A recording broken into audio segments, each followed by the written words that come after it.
Recording. Welcome, welcome, welcome. Good evening, good evening. I hope all out there have a wonderful day today. Welcome to the Hummingbirds. I'm streaming live on StreamYard to you guys on Facebook and YouTube, the Hummingbird YouTube channel. Listen, today is a good topic. We're going to be talking about long-term HIV survivors, pre-HAART and post-HAART. First, let me introduce you to what the Hummingbirds about. We are a platform built for women living positively with HIV and women living positively. Here you can let your voice be heard. Me, I'm Lady Alba, your hummingbird for the hour, here to serve you, bringing to you love and kindness, focusing on our health and wellness and our continual growth and fullness. Here we hum our life songs all together in trials and tribulations and in relation, standing together hand in hand, moving through becoming a better use. Last but not least, I'd like to welcome you brothers to tune in and check out my spin of what you may discover.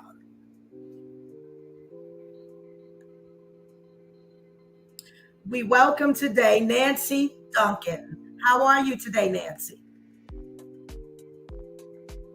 Oh, I can't hear. Okay. Unmute your mic, Nancy. I was muted. I'm doing pretty good. I'm doing good, thanks. Very good. Wonderful, wonderful. I want to tell you guys a little bit about Nancy. She has a big bio, but she is 65 years old and she has been living with HIV going on 38 years now. She's a native Long Islander with one son who is 43 years old. She's worked as a volunteer in the HIV field since 1999.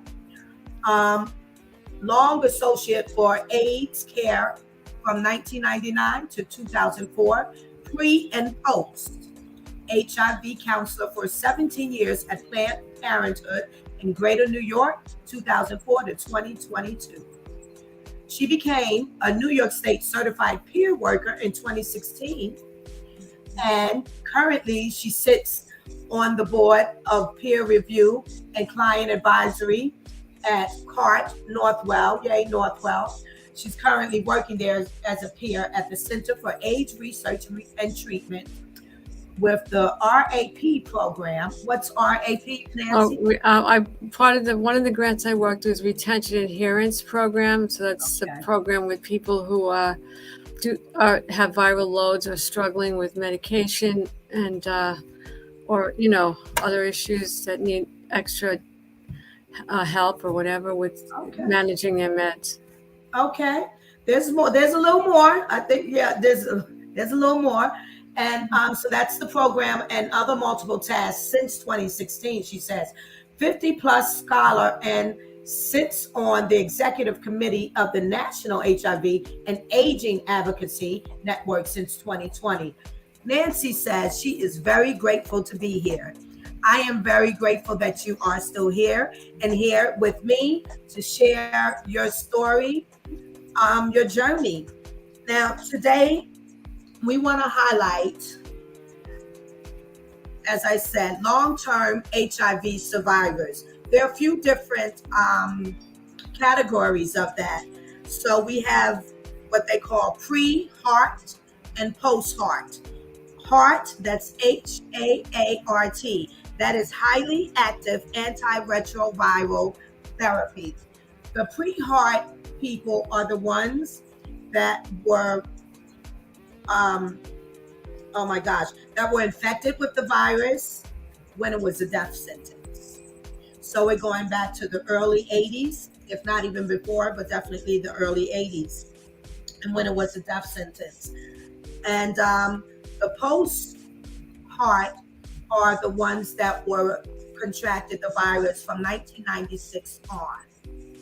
And so what we want to discuss, I have some notes here. There's a thing called AIDS survivor syndrome. We want to target that, talk about its symptoms,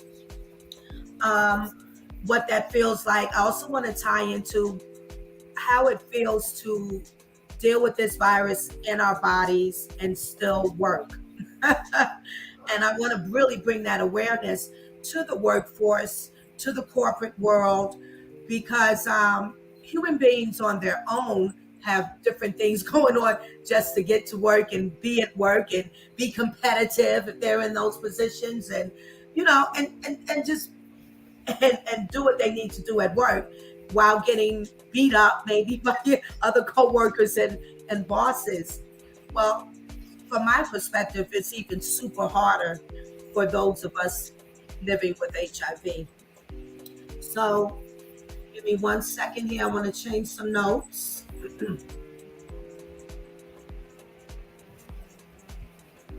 Can you hear me well, Nancy? Yes. Okay. Fine. So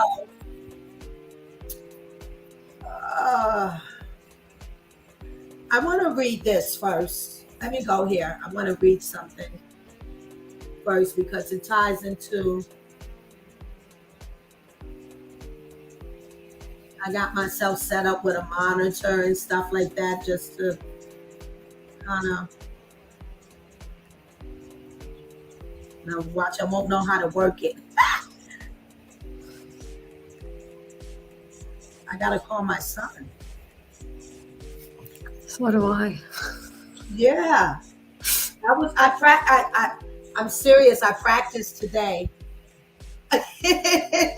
with my tutors, my children in the house.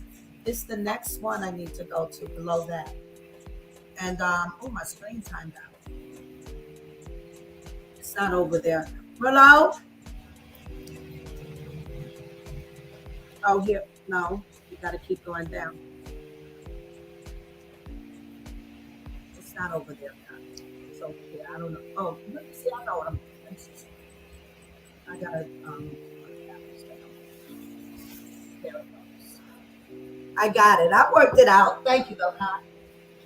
Okay, that's my daughter, my son-in-law. I'm calling for them. They're my helpers. So, this is what they say on their current long list of effective, tolerable HIV treatment options. They say it would not have been possible without the HIV long-term survivors whose bodies were testing grounds for numerous of HIV medications over the years. So here's something that I wrote, which honors them within this. And it's about this platform, the Hummingbirds. I, Lady Alva, am speaking on this show and those with me, my Hummingbird guests, but speaking on this show for those who no longer have a voice. I am speaking on this show for those who felt they had no choice. This is not a platform to be argumentative, although at times we may. This is a platform for those who couldn't and cannot say, hey, I am HIV positive. This makes me tear up every time. There are many whom we've lost. We ought to remember them at all costs. So on this show, we talk out our grievances in the hope that we tear down the fences. Let's talk. There it is. There it is. There it is. That's what it's all about. So here they also tell us many LTS long-term survivors deal with the consequences of decades of HIV treatment. The toxicity of many early HIV treatment regimens cause life-altering side effects, including one, and I'm gonna mess up the spelling, the pronunciation of it. Lipodystrophy. Thank you, lipodystrophy, which is fat accumulation or wasting, which changes a person's appearance, and the peripheral neuropathy.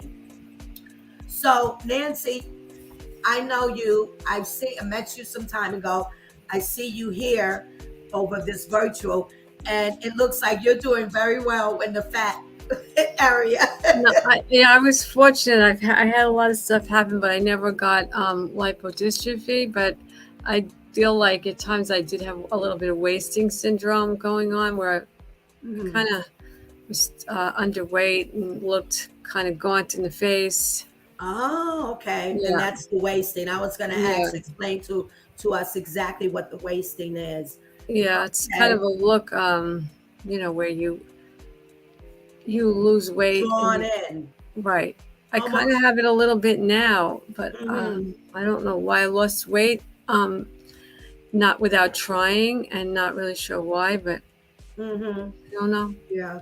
Well, I've seen this is what I'm gaining more knowledge myself because I built this platform and I have to. So I know earlier years I didn't know, and I wonder. Some people their bellies get a lot, and all it's a lot in the midriff area. Yes. Like, and so now I know we're aware of what that is and why. And I feel even myself as time, and definitely if I'm not exercising and watching what I eat, it's piling here really fast. It's out of control. I'm like, oh my gosh, what is going on? So to those of you out there, um, HIV negative people, um, this is good information for you because some of my friends, they think, oh, we're getting old, you know. And I keep saying my body has changed drastically since I've had gotten this virus. I think if I take the virus off the table, I would not be experiencing some of the things that I'm experiencing. And age, it would not be even a factor at all because I'm telling you, I just jumped and it was in my early 40s to, and I know what my body felt like before then, and at that age. So yeah, that's what that is. So, what about the peripheral neuropathy for you, Nancy? I did experience that back in the 90s. I took, again, one of the earlier meds before HAART. Um, oh God, I can't remember the name of it. Zerit or D4T. I don't know if you've ever heard of it. No. It was one of the ones that came out, after AZT, and it was, again, a lot of side effects. And I do remember having the kind of neuropathy where my legs would go numb. Mm. And I went off of it because it wasn't Mhm. really working, and I was having these side effects. And then the neuropathy kind of just dissipated after a while. I didn't have it anymore. But that doesn't always happen. Sometimes it lingers or stays with people for years and years and years. And Mhm. it's not something that's good because, if you're walking, neuropathy can be either painful. It can be painful sometimes. It can cause numbness. Mhm. And there's really, they have drugs, I think, to help it. But if one has it, I don't know that there's a simple fix to cure, just get rid of it. Yeah, yeah, yeah. I hear a lot about the neuropathy in the feet Yeah. too. Yeah, I think I'm experiencing some of that when I go. I'm gonna find out. But I don't know. My feet get a lot, Yes. tingly a lot, and it's quite annoying. Yeah, I get that. It's Yeah. like a vibration type of tingly. Yeah. Yeah, Pins and needles. Yeah. I've yeah. had when your foot falls asleep, Hmm. like if you're sitting in the same position and you get that feeling. And then if you get up and shake it, it usually goes away. But sometimes with Hmm. this, that feeling doesn't just shake off. Yeah. Now, when um, after my diagnosis, so around 2011, I didn't work. No, I went back to work in culinary part time. Um, but then then my body started falling apart. Um, my neurological system was doing weird things, but I was diagnosed with Lyme disease eventually months down the line. Mhm. That's So yeah, but then so I stopped working. Then I hadn't worked until I got another job again once I come back to New York in 2018. And all my years as a cook up to then management chef, I never felt any pain in my body. Colin and Will on our feet all day, we're ripping and running. It's a dance. And when I got back to work 2018, I mean, Nancy, I sometimes I couldn't even bear to move or take a step. My feet were doing something that I had never experienced before. It was just pure extreme pain. And my ego, my vanity, because I worked and then I had to leave and work. I walked to the train station. There's no way I'm gonna limp down the street, back and wow. forth. So, but I was in pain. So it took me what it could be like a 10-minute walk. It took me 20 minutes to get to the train station. I took care of it. I did foot soles and things. I did go to the podiatrist. I got insoles, and I don't know. They told me it was even, what do you call that? The heel spur was. Oh, heel So, spurs. Yeah, I yeah, never had that. but it was just something more. But it was unbearable. But it was like very difficult to work. Where I had to take time out a lot. Yeah, and then COVID happened. So then, hey, you Yeah, know. But yeah, these things are change. hard. And while I was at work, come on, let's go. You're moving too slow. I'm doing the best I can do. That was me. I told actually one of my supervisors, listen, and then started singing the song. I'm giving you the best that I got. I need a breaker. you know. You were working full time, right? Yeah, Yeah. But it was seasonal too. So Mhm. it was at a stadium. It was at a stadium. So a sports stadium, so we had long days, long hours, seasonal. So you can work maybe for 2 months, 3 months, and then have some downtime or whatever, break up different weeks. But it was when you were there, it was on. So it just really impacted me more at that point for me because I'm giving the best that I got, but it wasn't the best that I have or that I had. You understand? In my career, it You are wasn't the best that I you're know that I. freezing and breaking up. Oh, am I? You're It, freezing and breaking up. oh Lord. Okay, let's see what's I going don't on know here. if I am too, but No, you seem to be good. It's now, probably the right now you're okay. water. Okay. Before you, Okay. So it pained me because let me see if I'm gonna take the music off for a moment. yeah, I can barely hear it. Yeah, so I'm gonna pause this. I just gotta turn my fan on. I'll be right back. And yeah, your fan. Hmm. My fan in here. It's very humid. It pained me because I'm saying, Bella, and I'm giving you the best that I got, but my record and work and my history, what I know I was giving, it wasn't the best that I still consider myself that I got, but I just can't do anymore. And then no one knew at work that of my health or with HIV. So it was very it was very discouraging for me. It mourned me inside Yeah. because I'm carrying something that I dare not to say, and I can't give what I'm used to giving to this environment that I'm so passionate about. But I can just show up and give what I can give. But it was very difficult because no one, then they count you as, oh, you can't do the job, or they counted me as old. Oh, you're an old head, because most of them, the supervisors said they were younger, so they counted me as old. And oh man, I was just worked up inside about it. I cried. That's the job I cried on.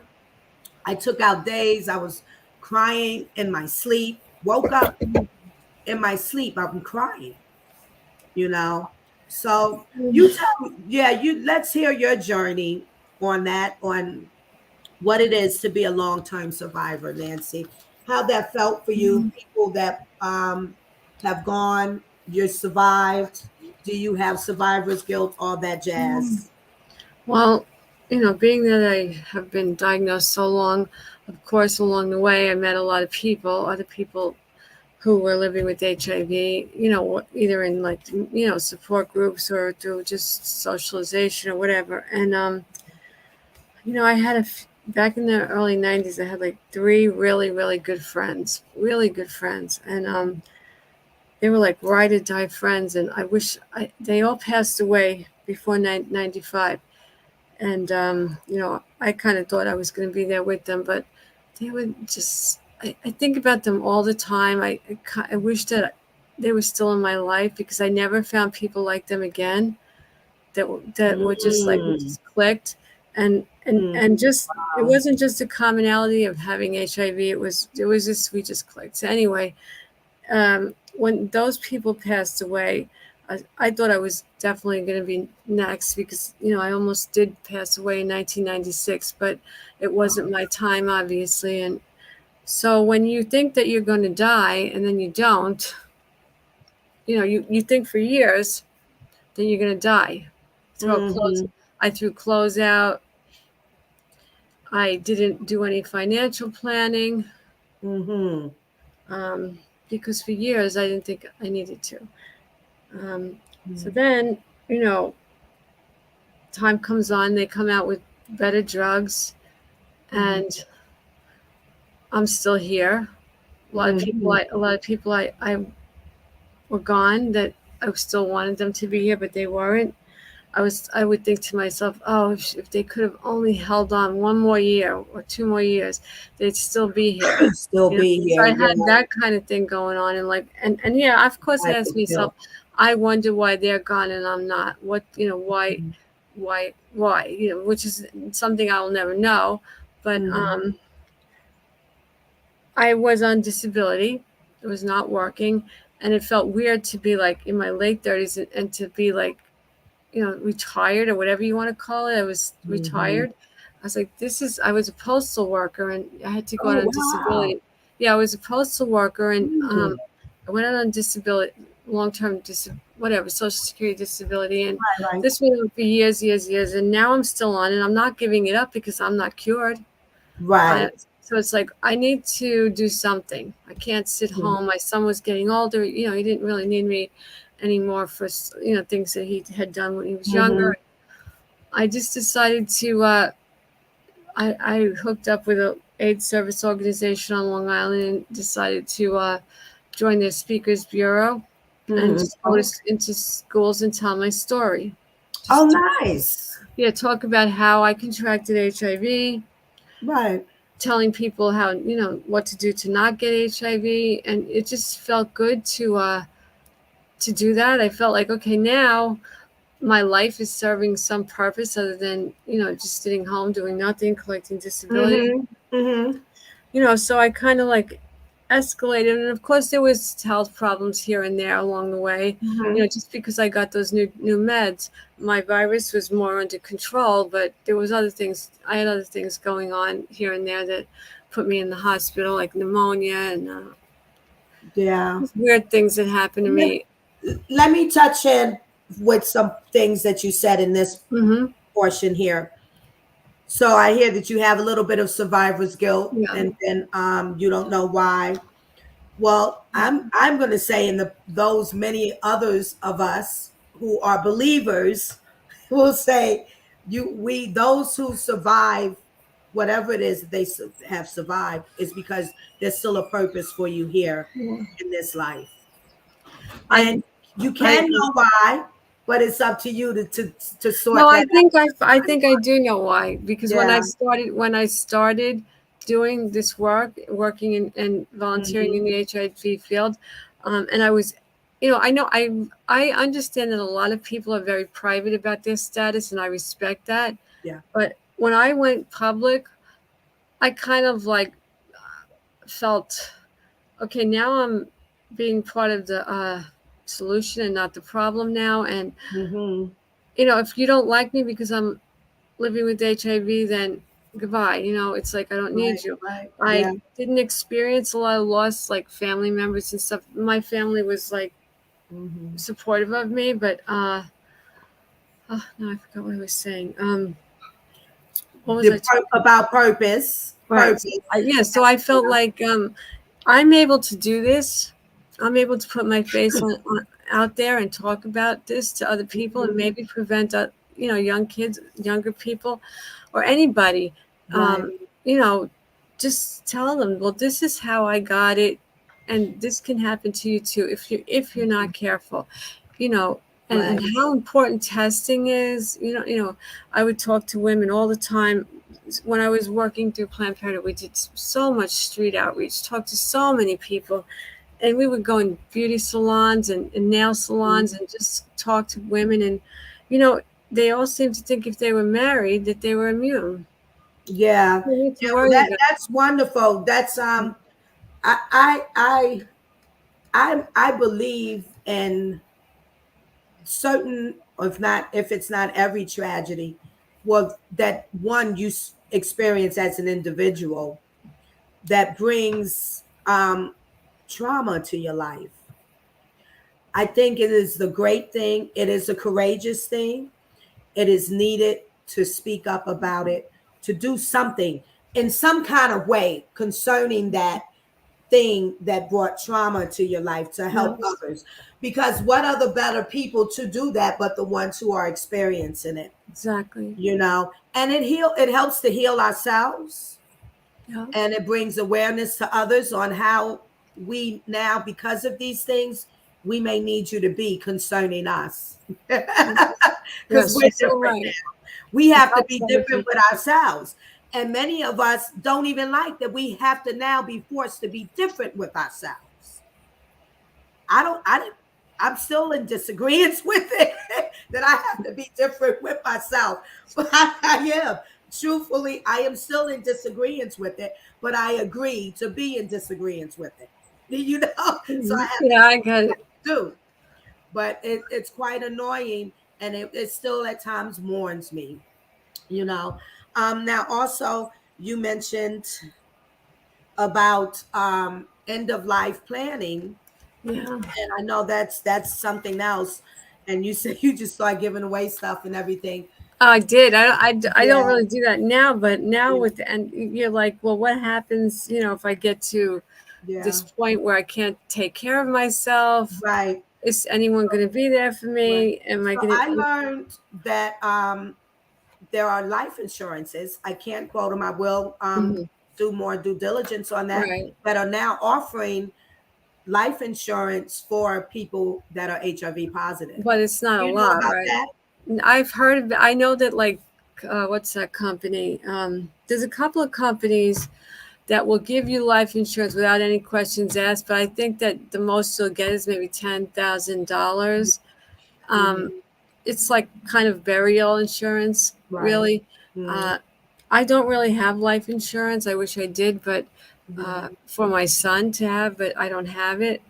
Yeah. Uh, Now, and see, I didn't take it out, before I was mhm, diagnosed because I was so young. And now, right as soon as you're now, diagnosed, you can't get it really, yeah, not and a good amount. yeah. So this falls into the hardships of living with this virus, and you, a postal worker, and really, for me, to know of any city or government, state employees. And I understand when you're in your 30s, yeah, I can understand that not having certain things that we're taught and trained to make sure you have this for yourself, Right. for future. But to think that you just don't have it at all and you were a government Well, worker. I no, I what happened was at the time I took life insurance out, but I took the wrong kind of plan out. I don't know Yeah, what I did. yeah. I took a plan out that if I had died before I was 65, Hmm. it would have been a 1 year's annual salary. Yeah. For some reason, this policy that I took out once I turned 65, it went down to like only $7,000. Hmm. So that's all really Right. I have. It's really So, but nothing. I my messed point, up with that. yeah, well, okay, but my point is that there are many who can't even afford to have life insurance No, you got to pay for because it. of this Yeah. virus, had to stop working Yeah. in their careers. Hmm. You a government worker, and then now I can't. And even the disability that you get, is that enough to cover along with everything Well, I else? get Just for pension real, I'm not too. asking you specifically. I'm just saying, No, but you can answer it. But overall, it's a hardship. it It's is. a It is. I mean, um, housing has always been an issue for people living with hard. HIVs. Even it Right. doesn't matter how old they are, and older people who are not working and are just rely on Social Security or SSI Mhm. or SSD. Yeah. How are they supposed to pay rent, especially where I live on Long Island? Everything here, as you know, is Right. extremely expensive. Right. Yes, they do have HAPWA has housing, special housing where you only pay 1/3 of your income per month for rent, which helps out a lot. But you have to fall under a certain income category, and so a lot of people do have that kind of help. I've been fortunate in that I didn't have to seek that kind of thing because I was left a house by my mom. that had Beautiful. no mortgage. So I would Mm-hmm. like to shelter in place. I just want to stay here. I don't want to go anywhere. I don't Mm-hmm. want to have to move. I just want to Right. stay here till the end of my life, whenever that Yeah. is. That's another it's a lot of things. We're touching on a lot of other things that the hummingbirds will definitely be getting into these in Mhm. more specific and broadness. But that's another thing, which is like you want to stay here. For Yes, me, I just want to have a place where I can stay for some time. right. Give me 10, like I originally, so I said, give me 5 years. And now I'm like, give me 10 years because we don't, who wants to keep fluctuating around the No, place? it's hard. It's You know, stressful to keep you moving. can't settle your life. And for me, with housing, there's nothing I can do about it because I cannot go out there and work and earn what I know I could earn if I, because my body won't be able to handle it. Right. So I want to kick back on that too. I sat with myself many a days and I thought, do I keep pushing to try to work and get it, do it? But what my body is going through, sometimes it's unbearable. Now, do I want to do that? And will my body hold up? Will it, or is it just going to break down completely? Yeah. So it concerned me greatly. I'd rather take less so I can preserve my health and my body and be able to just live at least decently without agony all the time, hopefully, and struggle physically, mentally, and enjoy my life that way, my family and loved ones. Yes. Because I mean, and it saddened me and mourned me to say that and have to do that because I'm taking less, but because I want to work, I want to earn, but I can't handle it. You can only do what you can do. You can't Right. overdo it. Or like you said, you can make yourself sick, and then Mhm. you don't want that to happen. Right. So like what I did was, and then COVID happening too, I decided to do this, to create this platform. Started with the cooking aspect, the cooking show, then I decided to create this. So I'm really comfortable in this, and I do this, Nancy, not to, there's no monetary gain, and I'm Mhm. not concerned about that. I'm just doing it because I now have gained a passion for it because it is in my life and I'm embracing it more and more. And I want to help others and get the message out there. So then, and we can cut a lot of things, definitely the stigma, and like you teach people of how not to get HIV.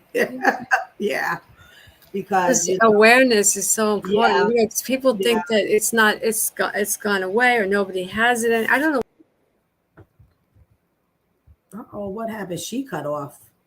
Okay, I lost Nancy, people. Hold on, maybe she'll come back. We're having some technical issues there. I'm going to give you a little bit of background music.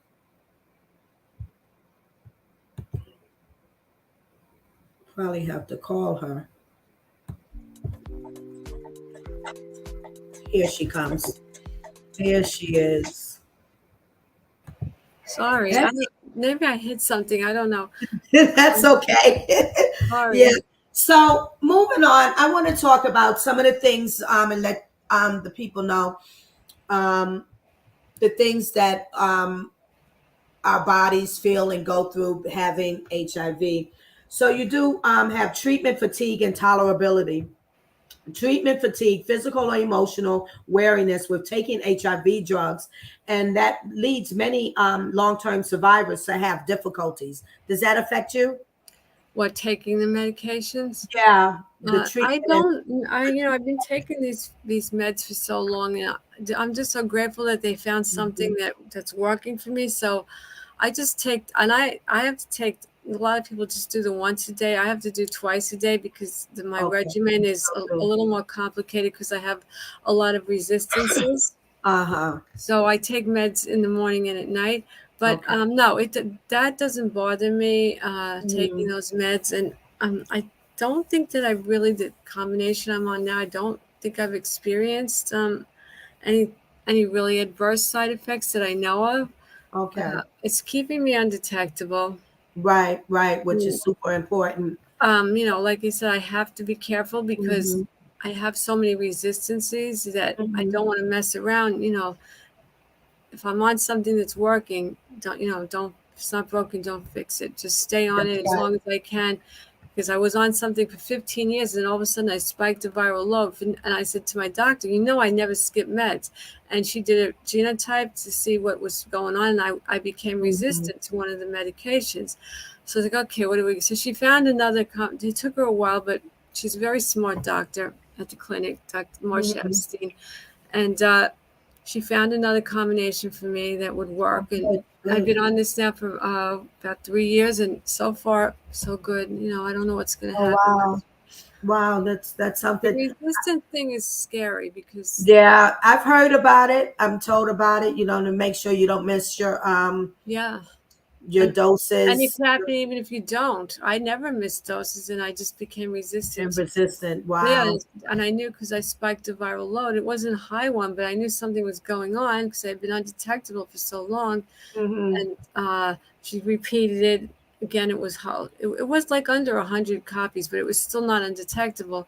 So she said, let me do a genotype test just to see if anything's going on. And it's good that she did that because uh, I was resistant to one of the meds I was taking. Wow, isn't So that interesting? yeah. That's yeah, yeah.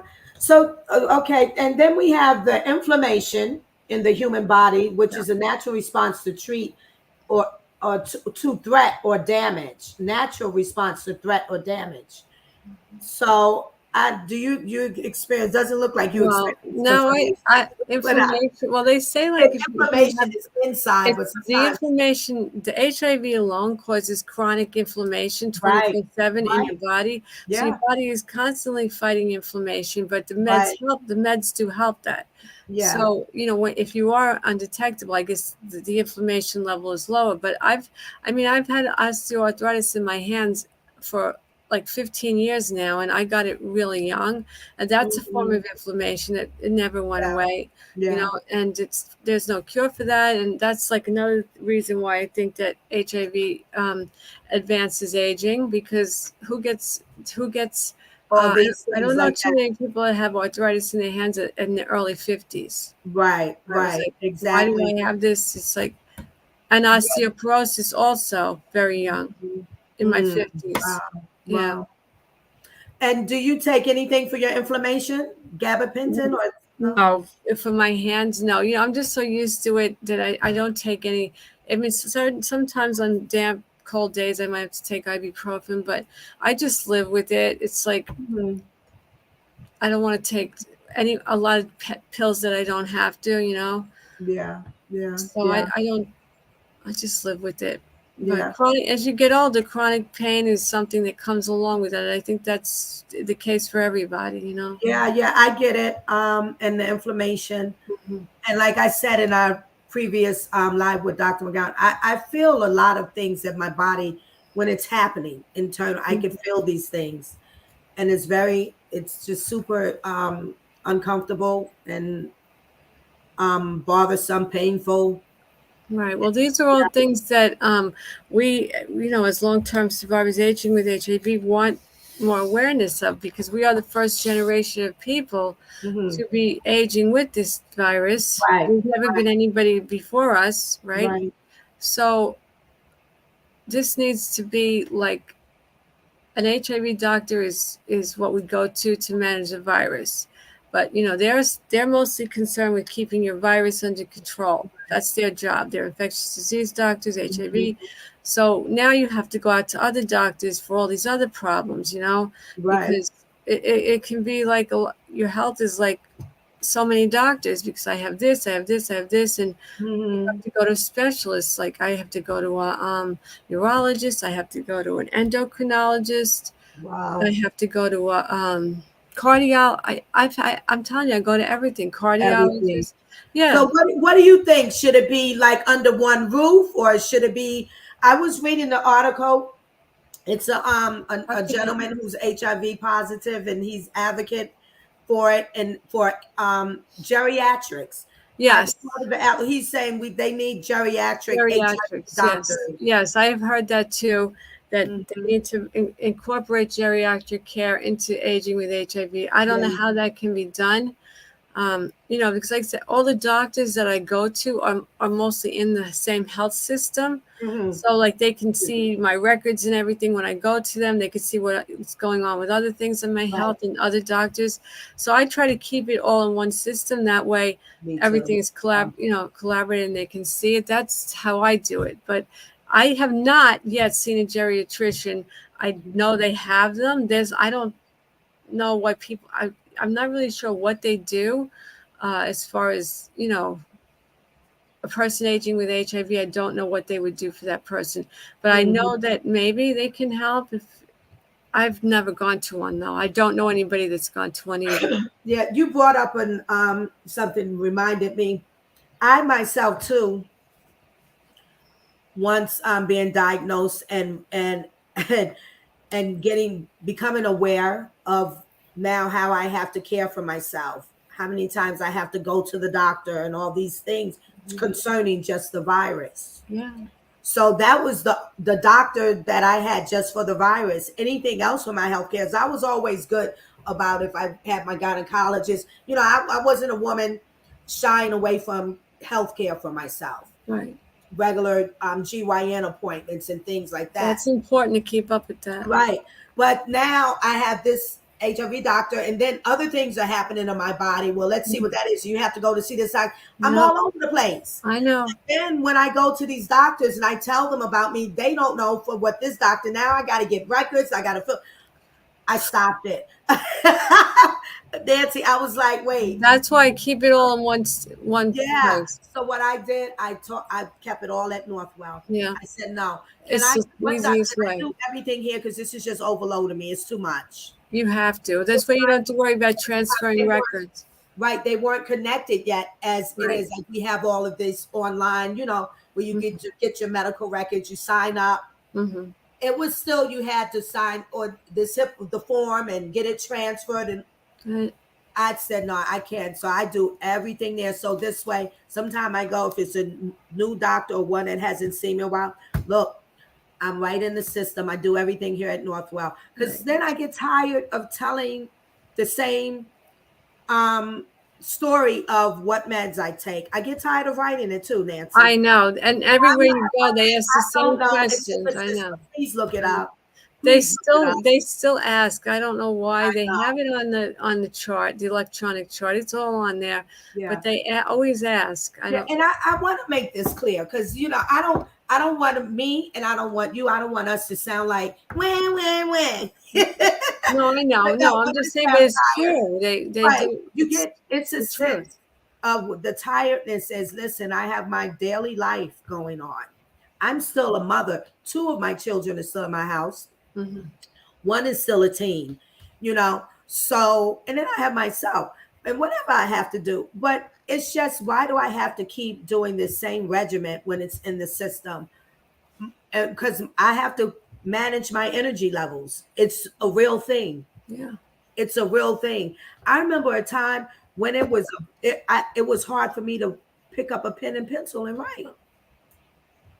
It's hard for me because of the arthritis. My handwriting is horrible. It's like chicken scratch. It was just hard as on an energy level. Yeah. It was Yeah. challenging. Like I could do it, but it was That's energy really level. if you were so fatigued about just to write, Yeah, yeah, yeah, that's really fatigued. yeah. So, but the fatigue doesn't happen to that extreme, but it still happens to my Yeah. body. I'm constantly fatigued. So am I. So am I. Constantly fatigued. It's chronic fatigue and it's always there and we like I said, it Mhm. could be from numerous things. Yeah, Not yeah, just one thing.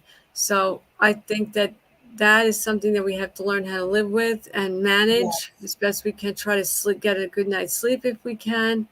yeah, Um, yeah. if you feel, I mean, there are some afternoons when I'm home and it's like usually like 3 o'clock. I am so tired.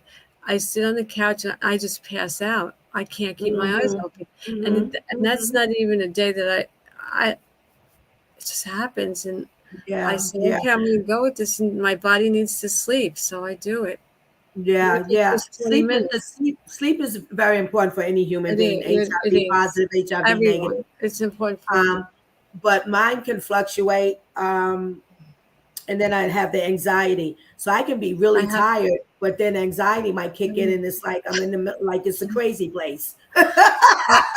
Believe me, I've been to that place I'll many, be wishing many I could times. drop dead tired. So I've learned You sometimes, and can't shut your sometimes mind off, right? yeah, to try to utilize energy. And sometimes I'm not doing that, but I'm really honing in on myself now to keep myself a little more active in my life and doing things and to utilize burn energy so that I can rest well. Yes. But when that happens to me too, either way it goes, I've, sometimes I have not taken my sleep aid, but then I'm like, no, I need to take my sleep aid because I'm not resting well. So in the day, I'm all foggy and not burning energy because I'm so fogged because I didn't Yes. sleep well. That fog, yeah, you feel like a zombie kind of. Mhm. You're just like, Yes. Yeah. I Yeah. can, if I don't get if I do the 8 hours, I feel kind of normal. But if I Mhm. don't sleep, like for some reason I don't sleep enough and I get maybe 5 or 6 the next day, you can Mhm. feel the difference. You just Yes. feel like you're dragging and you're just like, and Yeah. that brain fog is there. And Yeah. And kind of um, like you're somewhere outside of mhm. yourself. But I don't know where I am. And then and I was like, why do Puzzle is I not was like, pieced together. oh, why do I feel, oh yeah, I didn't sleep last night. That's why I feel like this. Right. Right. Right. So it's no more of doing that. Like I remember a time where, okay, I didn't get much sleep or whatever, but I'm still intact. I can't do it. Yeah. It is I'm owning it now. Part of me time like probably I was still in the tug of war with myself internally. But I'm owning it. Like it's the writing is on the wall. If I don't get my proper sleep, I cannot function properly. It helps. I It does can't do help. it. And I then hear someone you. would say, "Oh, that's because you old. It has nothing to do with age. I beg your pardon. I'm here to tell you." But I mean, I can remember being like in my 20s and Mhm. being not, going out all night, whatever, and not feeling like that the next day. But I think that when you are older, the sleep is, I mean, it's important for everybody, but Yeah, it's more important, of course. It's we more get important. tired easier when you get older. I think, Yeah. you just get tired. Body is aging and it can't Well, function the way it did 20, 30, 40 well, years ago. yeah. Well, I can say I wouldn't really know because between HIV and then um, Lyme disease, it kind of got in the way of Right. me So you don't know maybe what's from understanding what. Yeah. aging. Yeah, like is that just did it. Yeah. Did you That was get, did that, do you still have that or did it go away? I still have my body's still Oh, symptomatic of it. okay. I had it. Look, when I went, they diagnosed it because I didn't know what that really did to the body. It's She said, "I bad. said, so will it go away?" Well, we found out what it is. You Lyme disease. Will it go? She looked at me. She says, "Listen, we don't know, Mhm. but we can get rid of that virus out of your body. But the symptoms that that you've been experiencing that is Right. done, we don't know to now if it ever goes That's away." kind of like So, COVID too. yeah. So when I did my due diligence on my health on that level I was caught. I read something. I remember at that time, stage 3 Lyme disease, because I was going through paralysis, Oh, and boy. I wasn't diagnosed with Lyme Because you disease. didn't know you had it. I didn't know. I was working, and we lived on the family homestead in Pennsylvania, and the ground floor. My bedroom, and my mother was on that ground floor, her bedroom, and I was clock go off for work, and I couldn't move. I was yelling for my mother to wake up down the hall, telling her I can't move. She's like, "You better get up. I'm a grown woman. So did I you can't live move. in like a I wooded can't area? move." Huh? Was it like a wooded area where there was a lot of deer Yeah, we're sleeps up in the maybe? Pocono Mountains. Yeah, I Yeah. lived up in the Poconos from Yeah. 1999 to before till So I 2012. guess somebody who lives up there would be more And at I had risk. dogs, I had dogs, and of course the deers. So they tell me, I never saw the bullseye. I never saw. Ah, What? where No, no, you no, actually no, no, no. got I'm bit. sorry. I'm telling the tale. I never saw a tick on me. But But what started happening, my neurological system was acting weird. And and then I realized I was doing things, but then I paid it no mind, like, oh, slow down, you're rushing. I was doing things backwards. I would brush my teeth and realize after a couple of brushes like this, because it feels funny, I'm using the wrong end of the toothbrush. oh my god, Um, oh my god, I went up to the point like I had no control over my of urinalysis releasing it. It's just like, turn on the faucet. oh Um, man, but with what happened with, I did see the bulls. Well, the bullseye started forming, but I kept having, I think it was just, yeah, like an itch, and I was just scratching and scratching. mm-hmm. What is going on? I was having heart palpitations. My heart was racing. One time I was real nervous. I'm like, I feel like I'm on some super drug. What's happening? Telling my mother. But when I go to the doctor back and forth, and she sees this red thing, and they said, oh, well, took x-rays, you have inflammation, gave me medicine for that, but still I wasn't diagnosed. That kind of calmed it, but then symptoms kicked up more, different ones.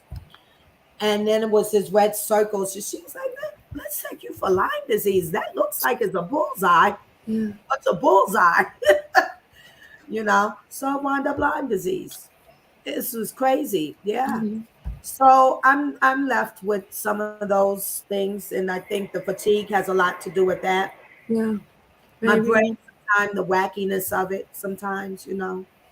Yeah. But there's another thing that for HIV long-term survivors, which is brain problems. We're talking about the brain just now. Mm-hmm. Yeah, Um, cognitive dysfunction, right? yes, yes, yes, yes. How do you feel about that? How is I that for you? feel like I definitely have something going on. Uh, Mhm. my memory is not good. I mean, Yeah. it's like my short-term memory is very bad. Hmm. Not so much long-term, but short-term is very bad. Hmm. Not really sure what that's from. Again, it needs to be studied, I guess. Hmm. I do go to a neurologist. I've had brain scans and nothing was found abnormal, but I still have this memory thing going on, and I don't know. I'm not sure what it's from. Mm. Oh, wow, I wow. mean, it's not horrible. It's like but everything has to go on a calendar. I would never remember to show up. You Yeah, know, um, yeah, yeah. to write I things down. Yeah. I now I you're the pre-heart. Yeah. I am post-heart. But I had and I called it from the Lyme disease. It really affected my memory, Yeah. my brain function, because I was very red. I had to keep everything calendar where I'm putting it. I like to be, and generally am overall a pretty organized person, but then I can get very messy. But when I get very messy, see, that's the highs and lows, and that's my anxiety or depression. But I had to make sure I kept organized because I wouldn't remember anything. It still is like that now. Like you tell me a date, and I try to hold it. Something else, one of my children, anyone say something or conversation, it's gone. So Exactly. everything has to be written down. And I tried it too. And I said, let me stop fooling myself because I'm not remembering anything the way I used to. No. But well, this was wonderful. Nancy has given us an hour here today of her time. We're happy. We cross over a lot of things, but there are symptoms of LTS survivor syndrome. We have anxiety, depression, irritability, lack of future orientation, low self-esteem, substance abuse, social withdrawal, survivor's guilt. We Mhm. touched on pretty much all of them. A couple of them maybe not, but we will definitely delve more into these things. It just doesn't stop. The conversations will not stop, no matter whether you're on or now. And those of you who are watching or not, you can always pick this back up on Facebook, the Hummingbirds Alva, and on YouTube, the Hummingbirds Alva on YouTube. Nancy, I thank you so Oh, much you're very welcome, my dear. for being here. I'm gonna go on tomorrow with Chai, and I think I'm just gonna go on the radio with her Okay. tomorrow. And she fits in the group of the ones born with, so we'll do that. But I'm gonna record it so then it can go up though eventually. But you have a wonderful night. Is it still raining there? No, it stopped. But Okay. kind of needed it, so I don't know what I'm going to do. Okay, so thank you for All right. having So me. have a wonderful night. Thank you again Good for night, joining. everyone. Thank Thank you. you. Good Bye night, bye. everyone. Bye. Bye bye.